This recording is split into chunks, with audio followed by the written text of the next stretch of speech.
আমন্ত্রণ সব খবরে আপনাদের সঙ্গে আছি আমি দেবাশিস সরকার। রবিবার থেকে সরকারি বেসরকারি অফিস চলবে সকাল 9টা থেকে বিকেল 4টা পর্যন্ত জানিয়েছেন মন্ত্রিপরিষদ সচিব নাসিমুল গনি। রাতে প্রায় 3 ঘন্টা ধরে চলা মন্ত্রিপরিষদ বৈঠক শেষে কথা জানান তিনি। বলেন, জ্বালানি ব্যয়ে 30% কমানো হয়েছে। এছাড়াও এখন নতুন করে কোনো যানবাহন কেনা হবে না। এর আগে প্রধানমন্ত্রী তারেক রহমানের সভাপতিত্বে জাতীয় সংসদ ভবনে শুরু হয় এই বৈঠক। সংসদ সচিবালয়ের সরকার দলীয় সভাকক্ষে মন্ত্রিসভার সদস্যরা এই বৈঠকে অংশ নেন।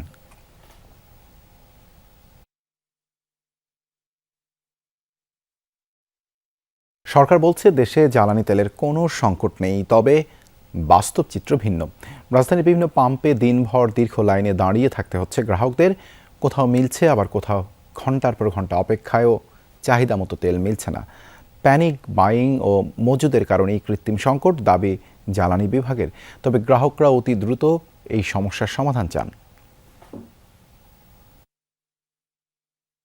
ভোর 6টা থেকে বসে আছি, এখন পর্যন্ত আমি অল্প গাড়ির সামনে আছে আমার, তারপরেও মনে হচ্ছে না অত সহজে তেল পাবো। রোদ্রের ভেতরে খুব কষ্ট করে এসে যে এখন তেলটা ফুল পাচ্ছি, আসলেই মনের কাছে খুবই ভালো লাগতেছে। পেট্রোল পাম্প মাঝে মাঝে বন্ধ থাকছে, এটা আমিও দেখছি, কিন্তু এটা আসলে আপনারা জানেন যে মানুষের মধ্যে প্যানিক বাইংটা এখনো বন্ধ হয়নি, যে কারণে পেট্রোল পাম্পগুলোর সাপ্লাই চেইনটাতে ইন্টারাপশন হচ্ছে মাঝে মাঝে। বিদ্যমান তেলের মজুদ শেষ হওয়ার আগেই বিকল্প বিভিন্ন উৎস থেকে কেনা তেল দেশে আসবে বলে সংসদকে জানিয়েছেন বিদ্যুৎ, জ্বালানি ও খনিজ সম্পদ মন্ত্রী ইকবাল হাসান মাহমুদ। বিরোধী দলের 2 সংসদ সদস্যের এমন প্রশ্নের জবাবে বৃহস্পতিবার জ্বালানি মন্ত্রী বলেন, সংকটটা কৃত্রিম। মজুদ আর বিকল্প উৎস থেকে তেল কেনার বিষয়ে সংসদকে জানান তিনি। চলতি সেচ মৌসুমে বিদ্যুৎ সরবরাহ নিশ্চিতের জন্য অন্যত্র বিদ্যুতের অতিরিক্ত ব্যবহার কমিয়ে আনার উদ্যোগ নেওয়া হয়েছে বলেও সংসদকে জানান মন্ত্রী। চাহিদা অনুযায়ী বর্তমানে বিদ্যুতের কোনো ঘাটতি নেই, তবে গ্রীষ্মকালে সর্বোচ্চ চাহিদার সময় বিদ্যুৎ উৎপাদনের প্রাথমিক জ্বালানির ঘাটতি, সঞ্চালন বিতরণ অবকাঠামোর সমবিদ্যতা এবং রক্ষণাবেক্ষণ, ঝড় বৃষ্টির কারণে মাঝে মাঝে কিছুটা বিভ্রাট ঘটে। কালার, টেক্সচার, ডিজাইন ও থিকনেসের বিশাল রেঞ্জ থেকে বেছে নিন আপনার সুপারবোর্ড। সুপারবোর্ড, সব বানানোর বোর্ড। এক লাফেই এলপিজির দাম বাড়ল 29%। বাসাবাড়ির 12 কেজির সিলিন্ডারের নতুন দাম এখন 1728 টাকা। এক লাফে অনেকটা বেড়েছে গাড়ির জ্বালানি তেলের জন্য ব্যবহৃত অটো গ্যাসের দাম। লিটার প্রতি প্রায় 18 টাকা বেড়ে বর্তমান দাম 79 টাকা 77 পয়সা। এমনিতে সংকট এলপি গ্যাসের, তার উপর এই দাম বৃদ্ধিতে ক্ষুব্ধ ভোক্তারা। বিআরসি জানায়, এখন পর্যন্ত আমদানিতে কোনো সমস্যা না হলেও সৌদি সিপির সাথে সামঞ্জস্য রেখে বেসরকারি এলপির মূল্যহার বাড়াতে হয়েছে। বাজারে যেন নির্ধারিত দামে এলপি গ্যাস মেলে তা নিশ্চিতে সংশ্লিষ্ট মন্ত্রণালয়ের সাথে আলোচনাও করছে বিইআরসি। সকালবেলা দিচ্ছে 1600 টাকা, বিকেলবেলা বলছে যে দাম বাড়ছে 1800 টাকার কম গ্যাস দেওয়া যাবে না। সরকারি লেট করে কিন্তু কোম্পানি লেট করে না, কোম্পানি আগে বাড়াই ফেলে। হুট করে বাড়াটা আসলে অস্বাভাবিক হয়ে গেছে। এটা হুট করে 18 টাকা বাড়ছে, এটা তো অনেক না। সৌদি কন্ট্রাক্ট প্রাইস ছিল $541.75, যেটি এই মাসে $782.50। অর্থাৎ সৌদি সিপি বেড়েছে $240.75। ফেব্রুয়ারি এবং মার্চ দেখে আমদানির পরিমাণ ভালো।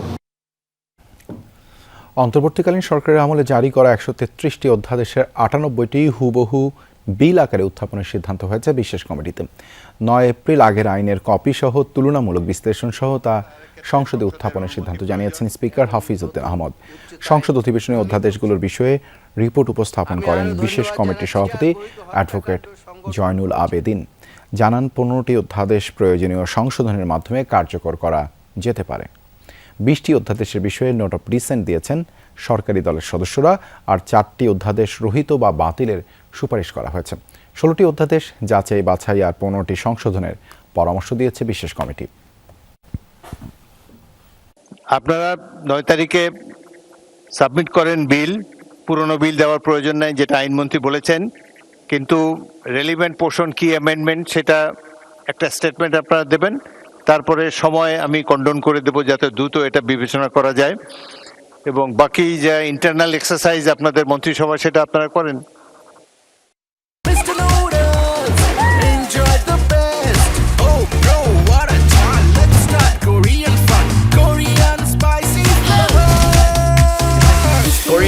সুপার স্পাইসি ফ্লেভারে mister noodles. Bro what a ঝাল। 133টি অধ্যাদেশ নিয়ে যাচাই বাছাই শেষ হয়েছে। 9 এপ্রিলের মধ্যে এগুলো পাশ করার চেষ্টা করা হবে বলে জানিয়েছেন জাতীয় সংসদের চিফ হুইপ নুরুল ইসলাম মনি। তিনি জানান, যেসব অধ্যাদেশ উত্থাপিত হবে না তা স্বয়ংক্রিয়ভাবেই বাতিল হয়ে যাবে। রাতে সংসদ অধিবেশন শেষে ব্রিফিংয়ে চিফ হুইপ এসব কথা জানান। এ সময় বিরোধী দলীয় সংসদ সদস্য আক্তার হোসেন জানান, সরকার সুকৌশলে 16টি অধ্যাদেশে যাচাই বাছাইয়ের নামে সংসদে উত্থাপন না করে জাতির সাথে প্রতারণা করছে। আগামী 9 তারিখের মধ্যে আমরা সংশ্লিষ্ট বিলগুলা পাশ করবার চেষ্টা করব। আর যেসব বিল ল্যাপস হয়ে যাবে, যার কোনো প্রয়োজনীয়তা নেই, এরকম বিলগুলোকে আমরা ল্যাপস হয়ে যাবে, অটোমেটিক্যালি আমরা পাশটা করলে এটা ল্যাপস হয়ে যাবে। এই পদ্ধতিতে আমরা বিলগুলো আজকে রিপোর্ট আকারে পেশ করেছি। গণভোটের রায় বাস্তবায়নের দাবিতে শনিবার রাজধানীতে বিক্ষোভ মিছিল ও সমাবেশের ঘোষণা দিয়েছে জামায়াত নেতৃত্বাধীন 11 দলীয় ঐক্য। পরবর্তী করণীয় ঠিক করতে বৃহস্পতিবার বেলা 11:30টায় গুলশানে বৈঠকে বসে জামায়াত নেতৃত্বাধীন 11 দলীয় ঐক্যজোট। বৈঠকে অংশ নেন জামায়াত আমির ডাক্তার শফিকুর রহমান, খেলাফত মজলিসের আমির মাওলানা মামুনুল হক, এনসিপির সদস্য সচিব আক্তার হোসেন সহ জোটের নেতারা। শীর্ষ নেতাদের বৈঠক শেষে ঐক্যের সমন্বয়ক হামিদুর রহমান আজাদ জানান, দাবি আদায়ে প্রয়োজনে কঠোর আন্দোলনে যাবেন তারা। বলেন, সরকার সংবিধান সংস্কার না করে শেখ হাসিনার পথে হাঁটছে। সরকার যদি দাবি পূরণ না করে, সংসদে সমাধান না করে, 11 দলের উদ্যোগে আগামী শনিবার ঢাকা রাজধানী বায়তুল মোকাররমের উত্তর গেটে বিকাল 5টায় আমরা বিক্ষোভ সমাবেশ এবং মিছিল করব। এরপরও যদি সরকার জনমতকে উপেক্ষা করে, তাহলে আমরা কঠোর কর্মসূচির দিকে যেতে বাধ্য হব। ভূমিকম্পের ঝুঁকি মোকাবেলায় প্রায় 1.5 লাখ স্বেচ্ছাসেবক নিয়োগের নির্দেশ দিয়েছেন প্রধানমন্ত্রী তারেক রহমান। বৃহস্পতিবার ভূমিকম্পের ঝুঁকি ব্যবস্থাপনা নিয়ে এক বৈঠকে এই নির্দেশনা দেন তিনি। বৈঠক শেষে দুর্যোগ ব্যবস্থাপনা মন্ত্রী জানান, উত্তর এবং দক্ষিণ সিটি মিলিয়ে রাজধানী ঢাকায় 445টি আশ্রয় কেন্দ্র চিহ্নিত করা হয়েছে। এদিন প্রধানমন্ত্রীর সঙ্গে বৈঠক করেছেন পূজা উদযাপন পরিষদের নেতারাও। ভূমিকম্প উদ্ধার কাজে কি কি ইকুইপমেন্ট রয়েছে তার একটা তালিকা উনি তৈরি করতে বলেছেন। আমরা ইতিমধ্যে বিভিন্ন সংস্থা, বিশেষ করে রেড ক্রিসেন্ট, ফায়ার সার্ভিস এবং আনসার ভিডিপি মিলে আমরা 1,45,000 একটা খসড়া তালিকা ওনাদের কাছ থেকে পেয়েছি। আমাদের সম্প্রদায়ের যে সমস্ত লোকজনের বিরুদ্ধে মিথ্যা এবং হয়রানিমূলক মামলা দেওয়া হয়েছে, সেই মামলাগুলো প্রত্যাহার এবং ফেসবুকে নানান রকম মিথ্যা প্রচারণার অভিযোগে যে সমস্ত হত্যাকাণ্ড, যে সমস্ত লুটপাট এবং ধ্বংসযজ্ঞ হয়েছে, সেগুলোর বিচার চেয়েছি আমরা। প্রতিনিয়ত বাড়ছে হাম আক্রান্তের সংখ্যা, ঘটছে অনাকাঙ্ক্ষিত মৃত্যুর ঘটনাও। স্বাস্থ্য অধিদপ্তর জানায়, বৃহস্পতিবার সকাল 8টা পর্যন্ত 24 ঘন্টায় মারা গেছে 4 শিশু। সন্দেহজনক হাম রোগী ভর্তি হয়েছে 685। বাড়তি রোগীর চাপে রাজধানীর সংক্রামক ব্যাধি হাসপাতালে অনেক শিশুর চিকিৎসা চলছে মেঝেতে। করোনার পর হামের টিকাদান কর্মসূচিতে ছেদ পড়ার কারণেই হঠাৎ করেই হামের প্রাদুর্ভাব বেড়েছে বলে মন্তব্য করেছেন স্বাস্থ্যমন্ত্রী। বলেছেন, ইউনিসেফের কাছ থেকে সংগ্রহ করা ভ্যাকসিন দিয়ে আগামী রোববার থেকে টিকাদান কর্মসূচি শুরু হবে। সমাধান বা ভালো হয়েছে এটার কোনো নিশ্চয়তা আমরা পাইতেছি না, যে এই কারণে আমরা আজকে 9 দিন ধরে এখানে ভর্তি আছি। ভাবছিলাম র্যাশ উঠছে হয়তো, তারপরে দেখলাম যে আস্তে আস্তে বাড়তেছে, একদম মুখ থেকে শুরু করে পুরো শরীর ছড়ায় গেছে। হ্যাঁ, আমাদের একটু ভয় কাজ করে ধরেছে যে একটা ছোট একটা মেয়ে, তোর গায়ে এখন যদি হাম হয়, এটা তো মানে খুব চিন্তার বিষয় আর কি। মিজেলসের আক্রমণ বাড়ার সাথে সাথে আমরা সরকারের পক্ষ থেকে আমাদের সীমিত সম্পদের ভিতরে আমরা আপ্রাণ চেষ্টা করে যাচ্ছি এটাকে মোকাবেলা করার জন্য। মানবতাবিরোধী অপরাধের মৃত্যুদণ্ডপ্রাপ্ত পলাতক আসামি শেখ হাসিনা বা তার নিয়োজিত কোনো সংস্থার কাছ থেকে কোনো চিঠি পায়নি প্রসিকিউশন। গেল 30 মার্চ লন্ডন ভিত্তিক একটি ল ফার্ম দিয়ে ট্রাইব্যুনালে চিঠি পাঠান পলাতক মৃত্যুদণ্ডপ্রাপ্ত শেখ হাসিনা। তোলেন রায়ে মানবাধিকার লঙ্ঘনের অভিযোগ। বিষয়টি গণমাধ্যমে এলে বৃহস্পতিবার আনুষ্ঠানিকভাবে কথা বলেন chief prosecutor Aminul Islam. Chief prosecutor জানান, এই ধরনের চিঠি পাননি, ট্রাইব্যুনালকে বিতর্কিত করতে উদ্দেশ্য প্রণোদিতভাবে এই কর্মকাণ্ড করা হয়েছে, যা আদালত অবমাননাকর। এর সাথে কারো সম্পৃক্ততা পেলে নেওয়া হবে আইনগত ব্যবস্থা। তিনি বা তার পক্ষে কেউ যদি কোনো কথা বলতে হয়, প্রথম শর্ত হচ্ছে তাকে সারেন্ডার করতে। এইগুলো করে এই ট্রাইব্যুনালের কোনো কার্যক্রম বিতর্কিতও করা যাবে না, কোনো কার্যক্রম বন্ধও করা যাবে না। এখন থেকে স্পাইসি ক্রিস্পি পটাটা প্রাণ পটাটা একটি স্বনির্ভর বিস্কুট। যানজট ও জনভোগান্তি কমাতে মিরপুরের সুলভ মূল্যের হোপ মার্কেট সহ মিরপুর 10 নম্বর গোল চত্বর থেকে মিরপুর 1 পর্যন্ত সকল ভাসমান দোকান উচ্ছেদের ঘোষণা দিয়েছেন ঢাকা উত্তর সিটি কর্পোরেশনের প্রশাসক শফিকুল ইসলাম খান। জানান, মানবিক দৃষ্টিকোণ থেকে পুনর্বাসনের ব্যবস্থা করা হবে, তবে হকারদের দাবি উচ্ছেদ নয়, বেঁধে দেয়া হোক ফুটপাতে ব্যবসার সময়। পুনর্বাসনের নিশ্চয়তা ছাড়া হাজারো পরিবার জীবিকা হারানোর ঝুঁকিতে পড়বে শঙ্কা তাদের। মিরপুর 10-এর জনপ্রিয় হোপ মার্কেট। হাজারো ভাসমান দোকানে সুলভ মূল্যে বিক্রি হয় পোশাক থেকে কসমেটিক্স, ঘর সাজানোর প্রয়োজনীয় নানা উপকরণ। রয়েছে বহু বছরের কিছু ক্ষুদ্র ব্যবসাও। স্বল্প আয় থেকে মধ্যবিত্তরা এই মার্কেটের ক্রেতা। তবে সড়কে যানজট ও নাগরিক ভোগান্তির কারণ এসব অবৈধ দোকান।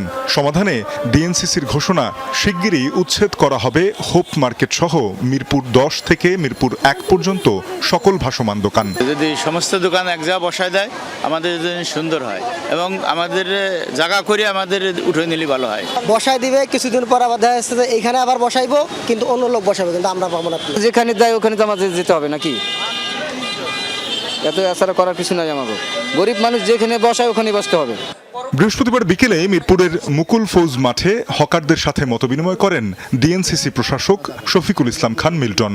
সভায় উপস্থিত ছিলেন ঢাকা উত্তর সিটির প্রধান প্রকৌশলী, ট্রাফিক মিরপুর বিভাগীয় কমিশনার ও পুলিশ কর্মকর্তারা। সভার শুরুতেই মিরপুর এলাকার সকল ভাসমান দোকান উচ্ছেদে শক্ত অবস্থানের কথা জানান প্রশাসক। পুনর্বাসন প্রক্রিয়া নিয়ে মতামত দিতে আহ্বান করেন হকারদের। বারবার বলছি যে ফুটপাতে করা যাবে না, কিন্তু আপনারা যাচ্ছেন যে ওইভাবেই করতে ফুটপাত। তাহলে আপনারা তাহলে কি জোর করে থাকতে চান এখানে? বলেন তো ভাইয়েরা। তবে উপস্থিত ভাসমান ব্যবসায়ীরা জানান, অক্ষমতা, ঋণ আর অসহায়ত্বের কথা। অনুরোধ করেন উচ্ছেদ না করে ফুটপাতে ব্যবসার নির্দিষ্ট সময় বেঁধে দেওয়ার। আমরা যদি দোকান থেকে উঠে যাই তাহলে আমাদের বিকল্প পদ্ধতি না দিয়ে আমরা কিভাবে উঠে যাব? এই দোকানটা দিয়ে আমার স্বামী নাই, আমি এই দোকানটা দিয়ে আমি ঘর ভাড়া দিতেছি, আমি এই দোকানটাতে খাইতেছি। না উঠাই দিয়ে আমাদেরকে কোনো নিয়ম নীতি করে দেন যেন আমরা এখানেই করতে পারি। যে জায়গায় দিবেন আমরা যদি না চলতে পারি ওই জায়গায় যেতে আমাদের লাভ নাই। এমন কোনো সমিতি তার কাছে 1 লাখ টাকা, 1.5 লাখ টাকা, 80,000 টাকা না পাবে। এই হোপ অন্য জায়গায় তৈরি করতে গেলে অনেক সময়ের প্রয়োজন, অনেক টাইম লাগবে ভাই। আমার কাছে সবার পক্ষ থেকে আমরা একটা আকর্ষণ, হোপে আমরা যারা আছি আপনি তাদেরকেই রাখেন, দোকান পরিসরে কমিয়ে দেন। জবাবে ডিএনসিসি প্রশাসক আশ্বস্ত করে বলেন, পুনর্বাসনের জন্য যথাযথ উদ্যোগ নেওয়া হবে। এ লক্ষ্যে ভাসমান দোকানীদের প্রতিনিধিদের নিয়ে একটি কমিটি গঠনের সিদ্ধান্ত জানান তিনি। বলেন, ব্যবসায়ীদের দেয়া হবে অনুমোদন টোকেন।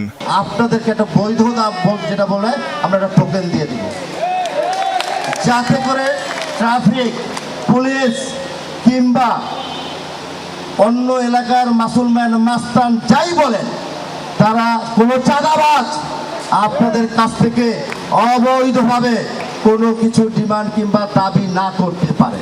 আপনাদেরকে যেখানে স্থানান্তর করা হবে আমি নিজে থেকে ওইখানে আপনাদের পুনর্বাসন স্থানান্তর করে দেব। ব্যবসায়ীরা বলছেন, ডিএনসিসির ঘোষণার পর থেকে দোদুল্যমান মার্কেট সহ আশপাশের 10,000 ভাসমান দোকানের জীবন জীবিকা। তানজিম শাফিন, যমুনা নিউজ, ঢাকা। পথচারীদের নির্বিঘ্ন চলাচল নিশ্চিত করতে ফুটপাত ও রাস্তার থাকা অবৈধ দোকানপাট স্থাপনা উচ্ছেদে আজও ঢাকা মেডিকেল কলেজ হাসপাতাল, মিরপুর, গুলশান সহ রাজধানীর বেশ কয়েকটি স্থানে অভিযান চালিয়েছে পুলিশ। বৃহস্পতিবার সকালে ঢাকা মেডিকেল কলেজের সামনে থেকে ফুলবাড়িয়া পর্যন্ত এলাকায় অভিযান চালানো হয়।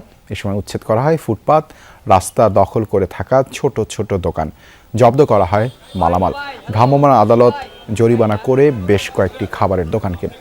অন্যদিকে অভিযান শুরুর আগেই ফুটপাতের অধিকাংশ দোকানপাট সরিয়ে নেওয়ার সুযোগ দেওয়া হয়, তবে অধিকাংশ দোকানই অভিযানের খবরে আগেই দোকানপাট সরিয়ে নেন। অভিযানের নেতৃত্ব দেওয়া নির্বাহী ম্যাজিস্ট্রেট ও পুলিশের ঊর্ধ্বতনরা জানান, হকাররা যেন আবারও ফুটপাত দখল করতে না পারে সেজন্য মনিটরিং অব্যাহত থাকবে। স্থায়ী দোকানের সামনে যে এক্সটেনশনগুলো আছে, বর্ধিত অংশগুলো কোনোভাবেই করতে হবে। যাদের দোকান আছে তারা দোকানের মধ্যে থেকে ব্যবসা করবে, দোকানের বাইরে কোনো টেবিল, কোনো চুলা, এই টাইপের কোনো কিছু বাইরে এনে ব্যবসা তারা করতে পারবে না। আমরা তো গণবিজ্ঞপ্তি দিয়েছি, আমরা গত 23 তারিখে আমাদের ডিএমপি কমিশনার মহোদয়ের সিগনেচার করা একটা গণবিজ্ঞপ্তি দিয়েছি, তারা সতর্ক হয়েছে। এখন দোকানপাট আজকে তারা সরাচ্ছে, আমরা বারবার আসলে তো ঢাকা মেডিকেলও তাদেরকে জায়গা দিবেন। হবিগঞ্জের মনতলায় চট্টগ্রাম থেকে সিলেটগামী তেল ভর্তি ট্রেনের লাইনচ্যুত 5টি ওয়াগন এবং একটি গার্ড ব্রেক উদ্ধার করা হয়েছে। এতে 18 ঘন্টা পর স্বাভাবিক হয়েছে সিলেটের সাথে সারা দেশের রেল যোগাযোগ। বৃহস্পতিবার বিকেলে 4:15টার দিকে মেরামত কাজ শেষে ট্রেন চলাচল শুরু হয়। দুর্ঘটনা কবলিত ওয়াগনগুলো সরিয়ে নিতে কাজ করছে কর্তৃপক্ষ। এর আগে বুধবার 9:15টার দিকে তেল ভর্তি ট্রেনটি মনতলা স্টেশন অতিক্রম করে শাহপুর এলাকায় পৌঁছালে 5টি ওয়াগন ও একটি গার্ড ব্রেক লাইনচ্যুত হয়। এ সময় ওয়াগনগুলো থেকে তেল পড়া শুরু হলে আশেপাশের লোকজন তেল সংগ্রহ শুরু করে। পরে বিজিবি ঘটনাস্থলে গিয়ে লুটকৃত তেলের কিছু অংশ জব্দ করে। 5টি ওয়াগনে ছিল 2 লাখ লিটারের মতো ডিজেল, যার প্রায় 30% ক্ষতিগ্রস্ত হয়েছে বলে জানিয়েছে রেলওয়ে কর্তৃপক্ষ। এদিকে ট্রেন লাইনচ্যুতের ঘটনায় গঠন করা হয়েছে 5 সদস্যের তদন্ত কমিটি। বাড়ি যাইতেছি, হঠাৎ করে বিকট আওয়াজ, তখন আমরা এদিকে যাইতেছি, আটকা দেখি গাড়ি লাইনচ্যুত হয়ে গেছে, এদিকে হাইলা ডুলে গেছে। এদিকটা গাড়িগুলো চলাচল রাস্তা, এই মুহূর্তে যদি যা ওদিকে পড়তো তাহলে তো অনেক লোক ক্ষয়ক্ষতি হলে অনেক লোক জীবন গেল।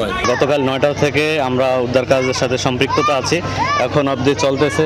আমি আশা করি এটা আজকের দিন তো পুরো দিন লেগে যাবে এবং কালকের দিনও লাগার সম্ভাবনা রয়েছে পুরোপুরি লাইন ক্লিয়ার হওয়ার জন্য। প্রতিটা ওয়াগনে আমাদের ধারণ ক্ষমতা হচ্ছে হলো 39,000 লিটার।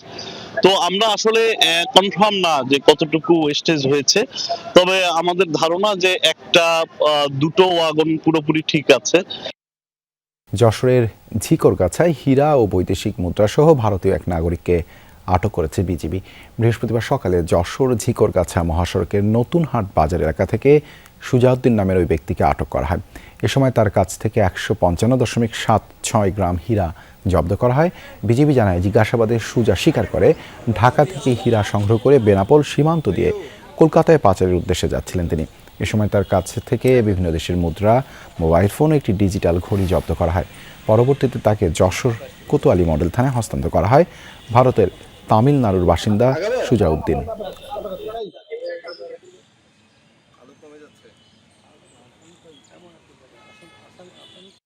ভারতীয় সেই ব্যক্তির নিকট থেকে 155.67 গ্রাম হীরক বা ডায়মন্ড আটক করে। ডায়মন্ডের পাশাপাশি কিছু বৈদেশিক মুদ্রাও আমরা জব্দ করি। তার মধ্যে ইউএসডি বা যুক্তরাষ্ট্রের কারেন্সি, ভারতীয় কিছু রুপি, কিছু থাই বাত এবং একটি মোবাইল ও একটি ডিজিটাল ঘড়িও পাওয়া যায়। কিশোরগঞ্জের পাকুন্দিয়ায় পাগলা কুকুরের কামড়ে নারীসহ আহত 50 জন অন্তত আহত হয়েছে। বৃহস্পতিবার সন্ধ্যা থেকে রাত পর্যন্ত উপজেলার পৌরবাজার এলাকায় এই ঘটনা ঘটে। স্থানীয়রা জানায়, হঠাৎ একটি বেওয়ারিশ কুকুর বিভিন্ন স্থানে ঘুরিয়ে ঘুরিয়ে পথচারীদের কামড়াতে শুরু করে। এলাকাবাসী তাড়া করলে তা শহরের বাইরে চলে যায়। খবর পেয়ে কুকুরটিকে ধরতে কাজ শুরু করেছে উপজেলা প্রশাসন। জানানো হয়, আহতদের চিকিৎসা নিশ্চিত করা হয়েছে এবং চিকিৎসার সকল ব্যয় উপজেলা প্রশাসনের পক্ষ থেকে বহন করা হবে।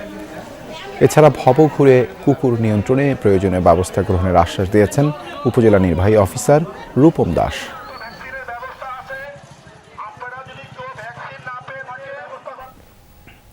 এবছর অনলাইন ও অফলাইন মিলিয়ে 46 লাখ রিটার্ন জমা পড়েছে।